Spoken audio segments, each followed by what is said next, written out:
கர்த்தருடைய பரிசுத்த நாமம் மகிமைப்படுவதாக. இந்த ஓய்வு நாளை நாம் நிறைவு செய்யும் வேளையிலே ஆண்டவருடைய சமூகத்திலே நாம் கூடி வந்திருக்கிறோம். நிச்சயமாக பரலோகத்தின் தேவனுடைய வழிநடத்துதலும் அவருடைய பிரசன்னமும் இந்த நாள் தொழுகை முழுவதிலும் நம்மோடு இருந்ததற்காக கர்த்தரை சோசரிக்கிறேன். இந்த நாளிலும் நாம் தியானத்திற்காக தெரிந்து கொண்ட தலைப்பானது தனிமையை தவிர்த்திடுங்கள். தனிமையை தவிர்த்திடுங்கள்.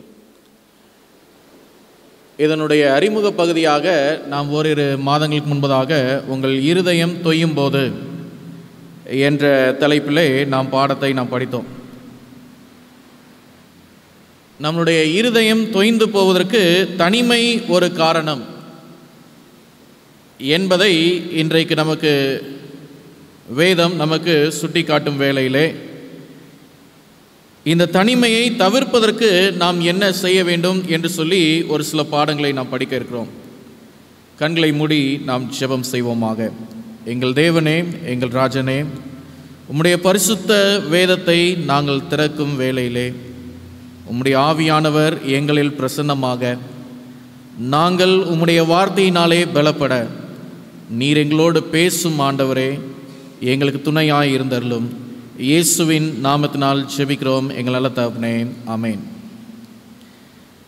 தனிமையை தவிர்ப்பதற்கு ஒரு விலங்கினிடத்திலிருந்து நாம் ஒரு பாடத்தை நாம் கற்றுக்கொள்ள இருக்கிறோம். சில வருஷங்களுக்கு முன்பதாக என்னுடைய கண்களால் கண்ட ஒரு காட்சி, காட்டிற்கு ராஜா என்று அழைக்கப்படும் மிருகமாக சொல்லப்படக்கூடிய சிங்கம் ஒன்று பலவீனத்தினாலும் அதனுடைய சரீரத்தின் இயலாமையின் நிலைமையினாலும் கடும் போராட்டத்தின் மத்தியிலே அந்த சிங்கம் சில நாட்களிலே நோய்வாய்ப்பட்டு மரித்தது. அந்த மரித்த சிங்கத்தை பரிசோதித்தவர்கள் சொன்ன பதில் என்ன என்று சொல்லி நாம் பார்க்கும்போது, இந்த சிங்கம் புற்றுநோய் ஏற்பட்டு மரித்தது என்று சொல்லி சொன்னார்கள். சில மாதங்கள் கடந்து சென்ற வேளையிலே அந்த சிங்கத்தோடு துணையாய் சென்ற மற்ற சிங்கமும் காரணமின்றி மரித்து போனது. இப்போ இந்த மரித்த சிங்கத்தை எடுத்து ஆராய்ந்து பார்க்கிறார்கள். இதனுடைய சரீரத்தில் எந்த விதமான நோயின் தாக்கமும் மரண அறிகுறிகளும் எதுவும் இல்லை. காரணம் என்ன என்று சொல்லி நாம் பார்க்கும்போது, இதற்கு துணையாய் இருந்த ஒரு சிங்கம் பல மாதங்களுக்கு முன்பதாக மரணத்தை சந்தித்ததினாலே இந்த தனிமையை சமாளிக்க முடியாமல், தனிமையை தன்னுடைய வாழ்க்கையிலே சகிக்க முடியாமல் இந்த சிங்கமும் ஜீவனை விட்டது அல்லது மரணம் அடைந்தது என்று சொல்லி நமக்கு சொல்லப்பட்டது. தேவ ஜனமே, இந்த தனிமை மிருகங்களை மாத்திரமல்ல மனிதர்களையும் வாட்டி வதைக்கின்ற ஒன்றாக இருக்கிறது. இந்த தனிமையை நாம் எப்படி சமாளிப்பது? இதை நாம் எப்படி தவிர்ப்பது? சங்கீதம் 61:2 நாம் பார்க்கும்போது வேதம் இப்படியாக சொல்லுகிறது, என் இருதயம் தொய்யும் போது பூமியின் கடையாந்திரத்திலிருந்து உம்மை நோக்கி கூப்பிடுவேன். எனக்கு எட்டாத உயரமான கண்மலையின் மேல் என்னை கொண்டு போய் விடும் என்று நாம் பரிசுத்த வேதத்திலே நாம் பார்க்கிறோம். எனவே மனிதர்களுக்கு ஒரு இயலாமையின் நேரம் ஒன்று வரும், கஷ்டத்தின் நேரம் வரும், இக்கட்டின் நேரம் வரும், சுகவீனத்தின் நேரம் வரும், தனிமை என்ற ஒரு நேரம் வரும். இந்த சூழ்நிலைகளில் இருக்கும்போது நாம் கர்த்தரை நோக்கி கூப்பிடும்போது தேவனாகிய கர்த்தர் நம்முடைய ஜெபங்களை கேட்பதற்கு அவர் வல்லவராக இருக்கிறார். இந்த தனிமை நமக்கு மன அழுத்தத்தை ஏற்படுத்தும். இந்த தனிமை நம்முடைய வாழ்க்கையிலே ஏற்படக்கூடிய கொடுமையாக இருக்கிறது. இந்த தனிமை சில நேரத்திலே மனிதனுக்கு மரணத்தையும் கூட கொடுக்க நேரிடலாம். ஆண்டவர் இந்த தனிமையை மனிதனுக்கு அனுமதித்தாரா?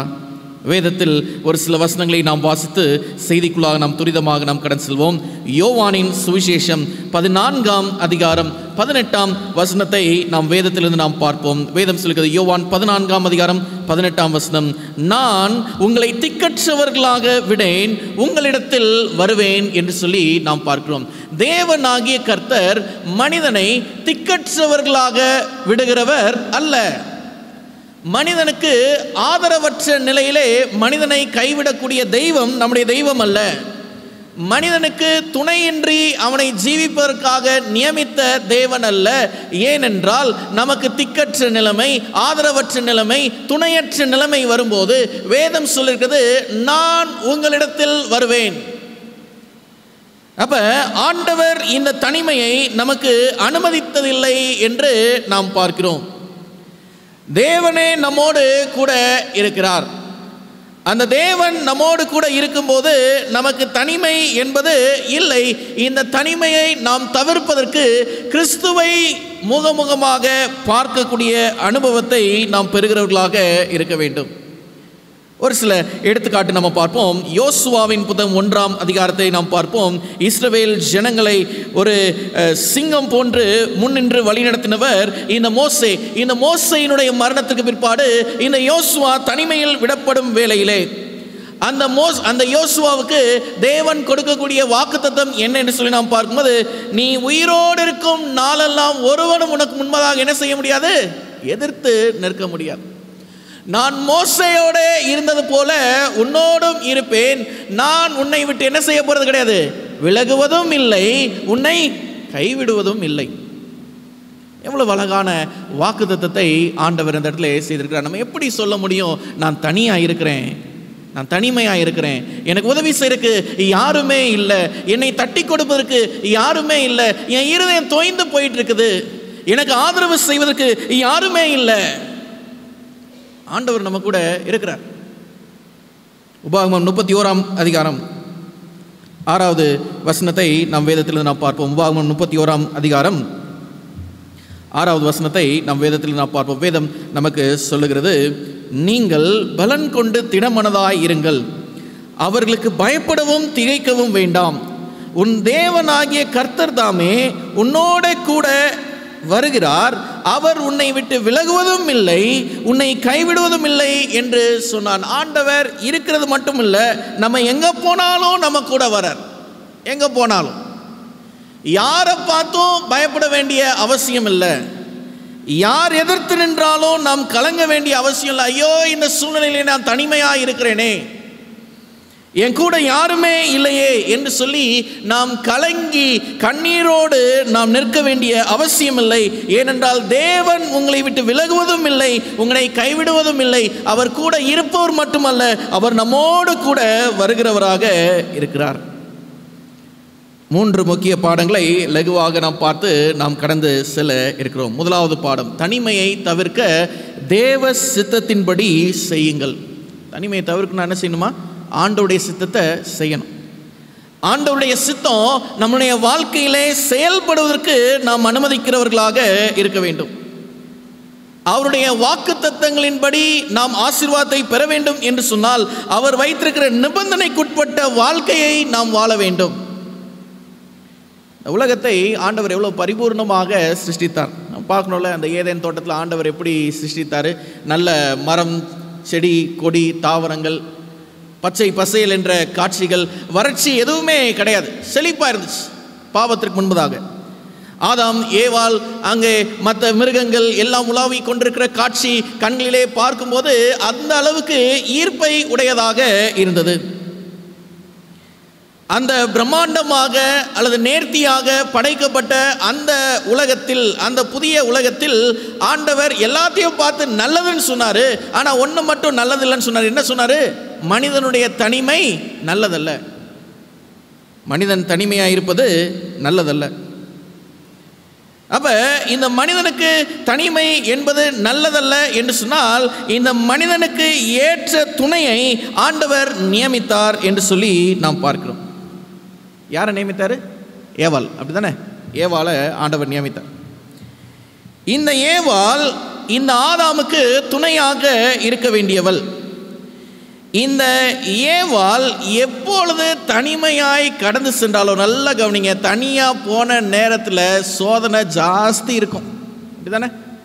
தனியாக போன இடத்துல தான் அந்த சர்ப்பம் என்ன செஞ்சிச்சு? ஏவாள் இடத்துல பேசினது. அது தேவ சித்தமா? தனியாக போங்கன்ற தேவ சித்தமா? இல்லை. இன்றைக்கி நம்ம தம்பதியர்களாக நம்ம இருக்கிறோம். சில இடத்துல கணவன் ஒரு இடத்துல, மனைவி ஒரு இடத்துல இருப்பாங்க, பிள்ளைங்க ஒரு இடத்துல இருப்பாங்க, பெற்றோர்கள் ஒரு இடத்துல இருப்பாங்க. இதை நம்ம கற்றுக்கொள்ள வேண்டியது என்னென்னு சொன்னால் பாரும்போது, எந்த சூழ்நிலைக்கும் கணவன் மனைவி பிரிந்திருப்பது நல்லதே அல்ல. உபவாச ஜெபத்தை காட்டிலும் வேறு எதுக்குமே கணவன் மனைவி என்ன செய்யக்கூடாது? பிரிந்திருக்கக்கூடாது. இந்த தனிமை நல்லதல்ல, இது தேவ சித்தம் அல்ல. இது தேவ சித்தமாக இல்லாத வேளையிலே அந்த தனியாக இருந்த ஏவாளை வஞ்சித்தது யாரு? சாத்தானே நேர்முகமாக சந்தித்து வஞ்சித்தான். என்னாச்சு? நம்ம பாவம் செய்தாங்க. பாவத்தின் விளைவாகிய மரணத்தை இந்த நாள் வரைக்கும் நீங்களும் நானும் என்ன செய்து கொண்டிருக்கோம்? அந்த பூமியில் சந்தித்து கொண்டு இருக்கிறோம். அப்போ அன்னைக்கே இந்த ஏவாள் ஆண்டவருடைய சித்தத்தின்படி தன்னுடைய வாழ்க்கையை நடத்துவதற்கு எல்லா விதத்திலையும் ஆண்டவருடைய போதனையின்படி நடந்திருந்தார்கள் என்று சொன்னால் தனிமை என்றதனுடைய சாபம் இந்த பூமியில் இருந்திருக்காது. இன்றைக்கும் நம்ம படிக்கக்கூடிய பாடம், ஒருவேளை இந்த உலகளாவிய உறவுகளிலே நாம் ஏதோ ஒரு சூழ்நிலைக்கு நாங்கள் தனித்து விடப்படலாம். ஆனால் ஆண்டவர் நம்மோடு கூட இருக்கிறார். தனிமையாக இருக்கக்கூடிய நாட்டிலே தேவ சித்தத்தை செய்து பாருங்கள், நீங்கள் தனிமையானவர்கள் அல்ல. மோசே தேவனுடைய கட்டளைகள் எல்லாத்துக்கும் கீழ்ப்படிந்தார். ஆண்டவர் அவர் கூட இருந்தார். மோசே தனியாக இல்லை. யோசுவா தேவனுடைய கட்டளைகள் எல்லாத்துக்கும் கீழ்ப்படிந்தார். ஆண்டவர் அவரோடு இருந்தார். யோசுவா தனித்து இல்லை, எல்லா இடத்துலையும் வெற்றியை பார்த்தாங்க. காரணம், ஆண்டவருடைய சித்தத்தை செய்வதற்கு எல்லாரும், இவங்க எல்லாரும், முற்பிதாக்கள் எல்லாருமே மனமு இருந்தார்கள். வாழ்க்கையில் தனிமையை பார்க்கல, அவங்களுடைய இருதயம் சோர்ந்து போகலை. ஆண்டவர் அவங்க கூடவே இருந்தார்.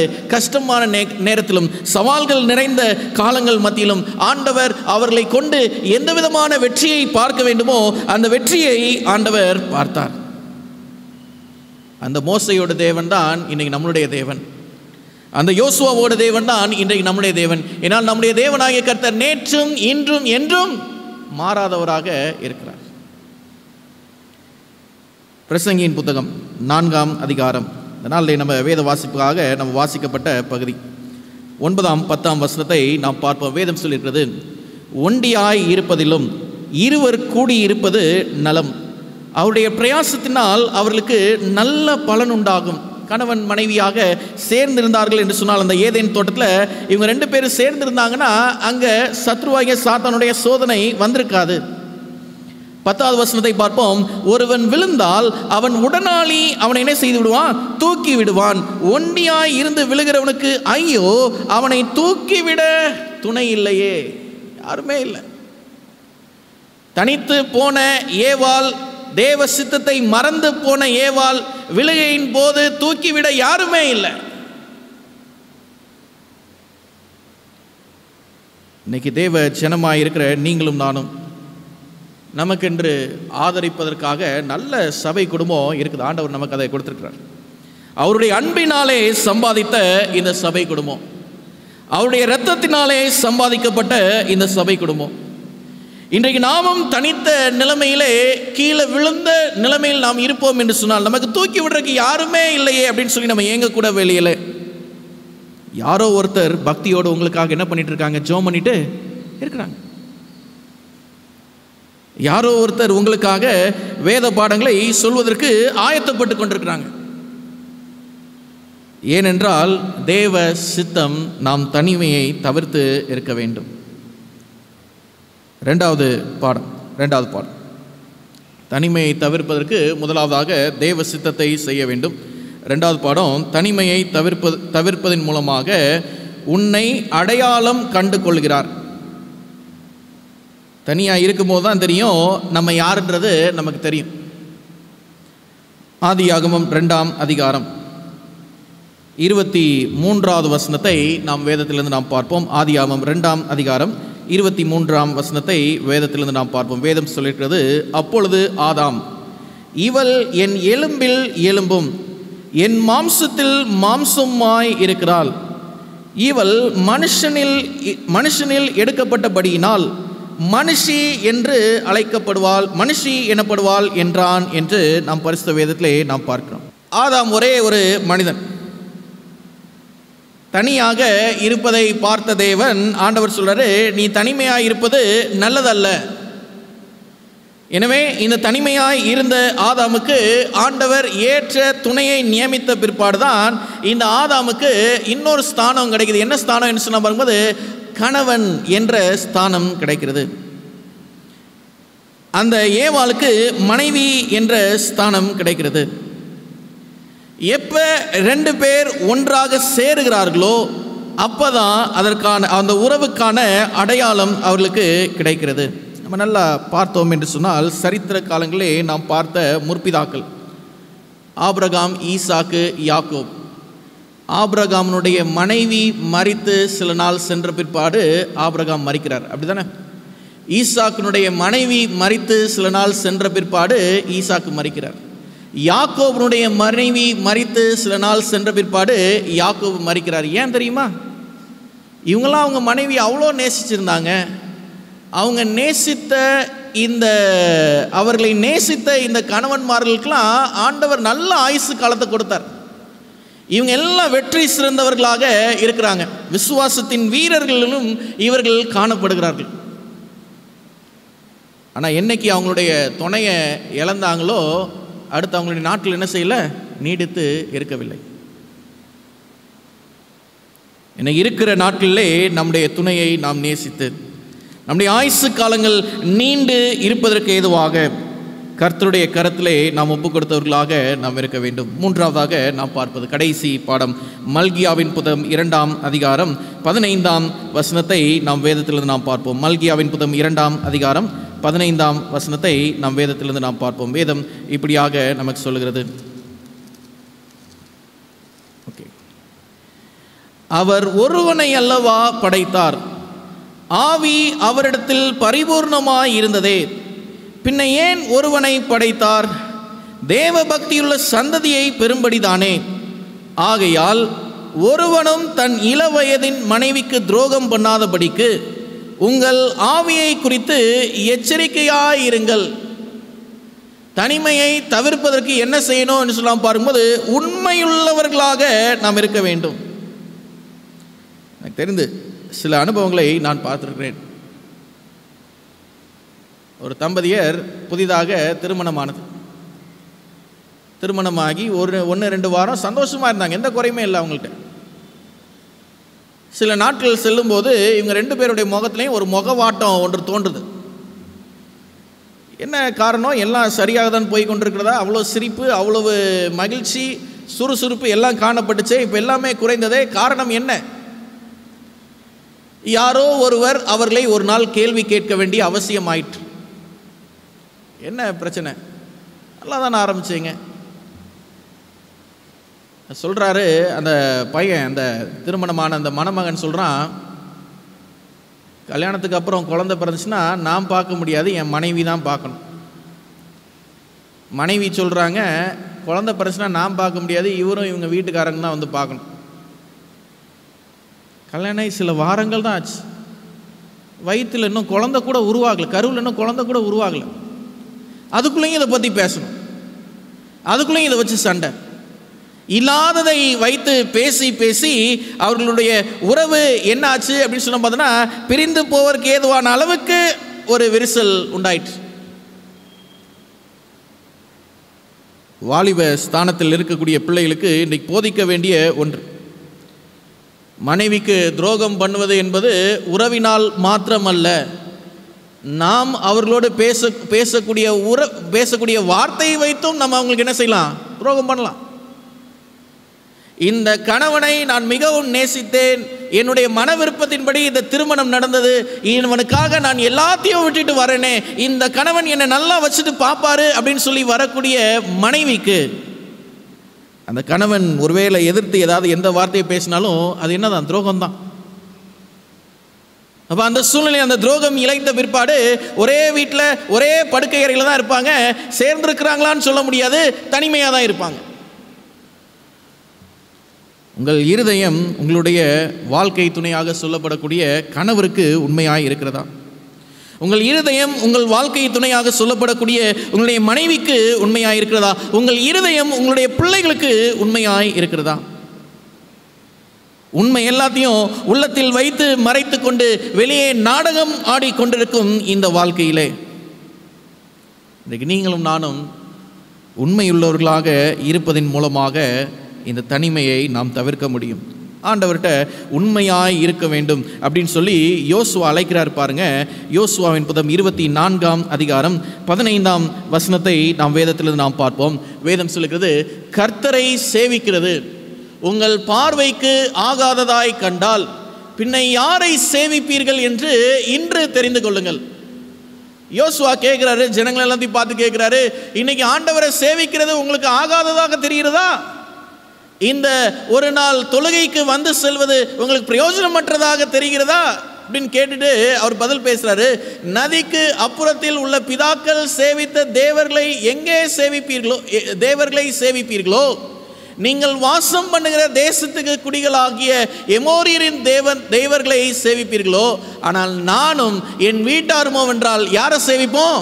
கர்த்தரையே சேவிப்போம். நீங்க யாரை வேணாலும் சேவித்துட்டு போங்க, கர்த்தரை சேவிக்கிறதே என்னுடைய பார்வைக்கு ஆகாதது அல்ல. அந்த கர்த்தரை சேவிக்கிறதே எங்கள் வாழ்க்கையினுடைய பிரதானம். நான் தனியா இல்லை, நான் குடும்பமாக இருக்கிறேன், நான் ஒரு வீட்டாரோடு இருக்கிறேன். யோசுவா தான் பேசுறார், நானும் என் வீட்டாருமோ வென்றால். ஆண்டவர் என்னை தனியா வைக்கல, எனக்கு ஆதரவு செய்து இந்த உலகத்தில் உறவுகளை ஏற்படுத்தி கொடுத்திருக்கிறாரு. எனவே நாங்கள் எல்லாரும் கர்த்தரை சேவிக்கிறவர்களாக நாம் இருக்கிறோம். எவ்வளவு முறை நாம் கண்ணீரோடு நாம் ஜெபித்திருக்கிறோம், முழங்கால் படியிட்டு அழுது துக்கித்து நம்முடைய இருதயத்தின் பாரங்கள் எல்லாத்தையும் ஊற்றி ஆண்டவருடைய நாமத்தை நாம் தொழுது கொண்டு நாம் ஜெபித்து, ஆண்டவரே இந்த கஷ்டம் எப்படியாவது என்னை விட்டு நீங்க வேண்டும் என்று சொல்லி. சங்கீதம் 61 2ஆம் வசனத்தை நாம் பார்ப்போம். வேதம் சொல்கிறது, 61ஆம் சங்கீதம் 2வது வசனத்தை நாம் பார்ப்போம். வேதம் சொல்கிறது, என் இருதயம் தொய்யும் போது பூமியின் கடையாந்திரத்திலிருந்து உம்மை நோக்கி கூப்பிடுவேன், எனக்கு எட்டாத உயரமான கண்மலையில் என்னை கொண்டு போய்விடும். ஆண்டவர்கிட்ட கேட்போம், ஆண்டவரே நான் அழுது ஜெபிக்கிறேன் எதுக்கு? நான் கண்ணீர் சிந்தி ஜெபிக்கிறேன் எதுக்கு? எனக்கு தெரியல நான் எங்கே போயிருந்தா எனக்கு அடைக்கலன்றது எனக்கு தெரியல, உங்களுக்கு தெரியும். எனக்கு எட்டாத உயரமான அந்த இடத்துல கொண்டு போய் என்னை வைங்க. 2 வசனங்களை நாம் வாசித்து நாம் நிறைவு செய்வோம். ஏசாயாவின் புத்தகம் 8ஆம் அதிகாரம் 18ஆம் வசனத்தை நாம் வேதத்தில் நாம் பார்ப்போம். ஏசாயா 8வது அதிகாரம் 18வது வசனம் வேதம் இப்படியாக நமக்கு சொல்லுகிறது, இதோ நானும் கர்த்தர் எனக்கு கொடுத்த பிள்ளைகளும் சீயோன் பர்வதத்தில் வாசமாயிருக்கிற சேனைகளின் கர்த்தராலே இஸ்ரவேலில் அடையாளங்களாகவும் அற்புதங்களாகவும் இருக்கிறோம். ஆண்டவர் நமக்கு கொடுத்திருக்கிறாரா இந்த ஆசீர்வாதத்தை? ஆண்டவர் இதில் நமக்கு குறை வைக்கலையே. இன்னைக்கு நம்ம யாரு? ஆண்டவருடைய பிள்ளைங்க.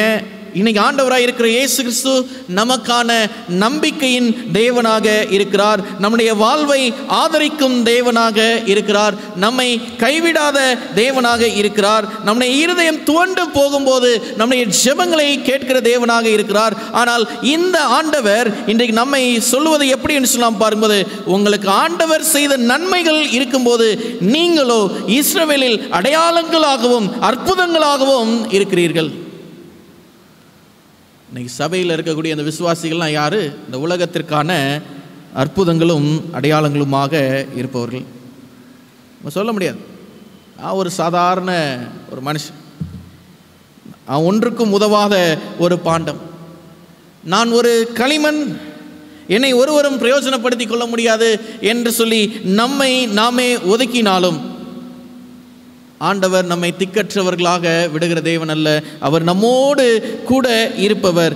அந்த தேவனாகிய கர்த்தர் இன்றைக்கு நம்மை அடையாளங்களாகவும் அற்புதங்களாகவும் அவர் வைத்திருக்கிறார். மீண்டுமாக இந்த வசனத்தை நாம் வாசித்து நாம் நிறைவு செய்வோம். யோசுவா 24ஆம் அதிகாரம் 15ஆம் வசனத்தை நாம் பார்ப்போம். வேதம் சொல்லுகிறது, இன்னைக்கு நாம் செய்ய வேண்டியது என்ன? கர்த்தரை சேவிக்கிறது உங்கள் பார்வைக்கு ஆகாததாக தெரிகிறதா? நம்ம என்ன செய்கிற நோக்கத்தில் நாம் இருக்கிறோம்? தனிமையில் இருக்கிறோம். இந்த தனிமை என்ற கொடுமை என்னை வாட்டி வதைக்கிறது. நான் என்ன செய்யறது? 2 பேர் ஒன்றா இருந்தா ஒருத்தன் விழுந்தா இன்னொருத்தர் தூக்கி விடுவாங்க.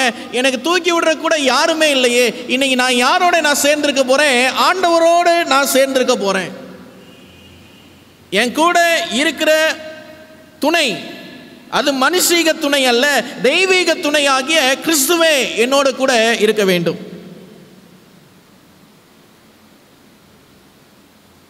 யோசுவா பேசுறாரு, பின்ன யாரை சேவிப்பீர்கள் என்று இன்று தெரிந்து கொள்ளுங்கள். நதிக்கு அப்புறத்தில் உங்கள் பிதாக்கள் சேவித்த தேவர்களை சேவிப்பீர்களோ? நீங்கள் வாசம் பண்ணுகிற தேசத்திற்கு குடிகளாகிய எமோரியன் தேவர்களை சேவிப்பீர்களோ? என்னை ஆண்டவர் நல்லா வச்சிருக்கிறாரு, நானும் என் வீட்டாருமோ என்றால் கர்த்தரை சேவிப்போம். தேவ ஜனமே, இந்த நாளில் இங்கிருந்து நாம் கடந்து செல்லும் போது, இந்த புதிய வாரத்திற்குள்ளாக நாம் பிரவேசிக்கும் வேளையிலே அப்படி இருதயம் துவண்டு போய் கொண்டிருக்கும் நாட்களில், தொய்யும் நேரத்திலே தனிமை நம்மை வாட்டி வதைக்கலாம். தனிமை நமக்கான ஒரு கஷ்டமாக இருக்கலாம். இந்த தனிமையில் ஆண்டவராக இருக்கிற இயேசு கிறிஸ்துவினுடைய சித்தத்தை நாம் செய்து பார்ப்போம். இந்த தனிமையில் கிறிஸ்துவுக்கு உண்மையாக நாம் இருப்போம். இந்த தனிமையில் நாம் தேவனுடைய வாக்குத்தத்தங்களை நாம் நினைத்து பார்க்கும்போது, நம்மளுடைய வாழ்நாட்டிலே அவர் நம்மை அடையாளப்படுத்தி காட்டுகிறவராக இருக்கிறார். எனவே இந்த நாளில் இங்கிருந்து நம்ம கடந்து செல்லும்போது நம்முடைய இருதயத்திலே ஒரு மாறாத நம்பிக்கை, இந்த நாளின் செய்தி இந்த வாரத்தினுடைய 7 நாட்களிலும் நம்மை தாங்குவதற்கு ஏதுவாக அவருடைய கரத்திலே நம்மை ஒப்பு கொடுத்து நாம் ஜெபம் பண்ணுவோமா? நாம் யாரும் எழுந்து நிற்போம், கண்களை மூடி நாம் ஜெபம் செய்வோமாக. எங்கள் அன்பின் தகப்பனே, எங்கள் இருதயம் தொய்யும் போது நாங்கள் பூமியின் கடையாந்திரத்திலிருந்து உம்மை நோக்கி கூப்பிடுவோம். எங்களுக்கு எட்டாத உயரமான இடத்திலே எங்களை கொண்டு போய்விடும் என்று சொல்லி நாங்கள் கேட்கும் வேளையிலே எங்கள் வாழ்க்கையில் தனிமை என்ற கொடுமை இருக்கிறது ஆண்டவரே.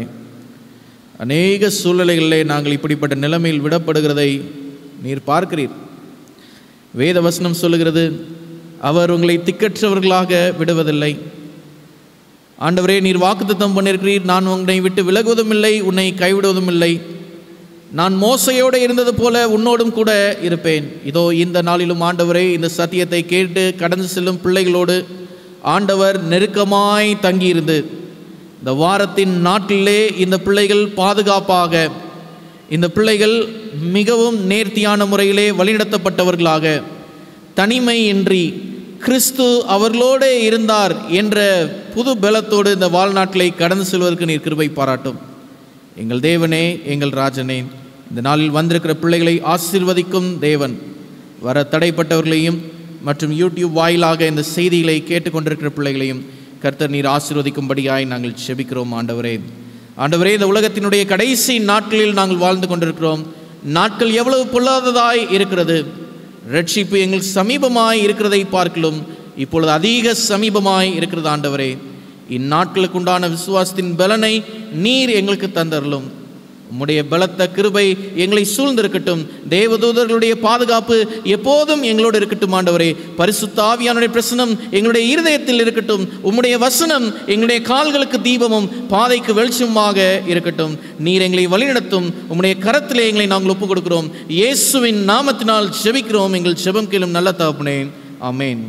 என் ஆத்மாவே கர்த்தரை ஸ்தோத்திரி, என் முழு உள்ளமே கர்த்தருடைய நாமத்தை ஸ்தோத்திரி. என் ஆத்மாவே கர்த்தரை ஸ்தோத்திரி, கர்த்தர் செய்த சகல வார்த்தை மறவாதே, ஆமென். நம்முடைய கர்த்தராயிருக்கிற இயேசு கிறிஸ்துவின் அன்பும் பிதாவானவருடைய வழிநடத்துதலும் பரிசுத்த ஆவியானுடைய பிரசன்னமும் தேவதூதருடைய பாதுகாவலும் விசேஷமாக இந்த சூரிய அஸ்தமன ஆராதனையில் பங்கு பெற்ற பிள்ளைகளோடும் வர தடைப்பட்ட பிள்ளைகளோடும் இன்றும் என்றும் சதா சர்வ காலமும் இருப்பதாக, ஆமென்.